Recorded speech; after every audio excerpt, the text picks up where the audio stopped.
ಭೈರಾದೇವಿ ನಿಜಕ್ಕೊಂದು ಹೊಸ ಕಾನ್ಸೆಪ್ಟು. ಬಹುಶಃ ನಾನು ಇಂಡಸ್ಟ್ರಿಗೆ ಬಂದು ಇಷ್ಟು ವರ್ಷ ಆಯಿತು, ಈ ಥರದೊಂದು ಸಿನಿಮಾ ಖಂಡಿತವಾಗ್ಲೂ ನೋಡಲಿಲ್ಲ. ಒಂದು ಹೊಸ ಅನುಭವವನ್ನು ಕಟ್ಟಿಕೊಡುತ್ತೆ. ರಾಧಿಕಾ ಅಂತೂ ಅದ್ಭುತವಾಗಿ ನಟಿಸಿದ್ದಾರೆ. ರಮೇಶ್ ಅರವಿಂದ್ ಅವರು ಪ್ರತಿಯೊಬ್ಬರು, ಪ್ರತಿ ಕ್ಯಾರೆಕ್ಟ್ರು ಹೊಸತನ ಇದೆ. ಎಲ್ಲರೂ ನಾವು ಭೈರವನನ್ನು ಕಂಡಿದ್ದೀವಿ, ಅಘೋರಿಗಳನ್ನು ಕಂಡಿದ್ದೀವಿ, ಆದರೆ ಭೈರವಿಯನ್ನು ಕಂಡಿರಲಿಲ್ಲ. ಭಾಳ ಚೆನ್ನಾಗಿ ಮಾಡಿದ್ದಾರೆ. ಒಂದು ಮೈ ರೋಮಾಂಚನ ಆಗುತ್ತೆ.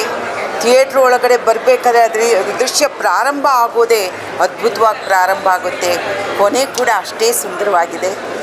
ಎಲ್ಲರೂ ಬಂದು ಈ ಸಿನಿಮಾ ನೋಡಬೇಕು, ರೋಮಾಂಚನವಾಗುತ್ತೆ. Thank you. ಭೈರಾದೇವಿ ನಿಜಕ್ಕೊಂದು ಹೊಸ ಕಾನ್ಸೆಪ್ಟು. ಬಹುಶಃ ನಾನು ಇಂಡಸ್ಟ್ರಿಗೆ ಬಂದು ಇಷ್ಟು ವರ್ಷ ಆಯಿತು, ಈ ಥರದೊಂದು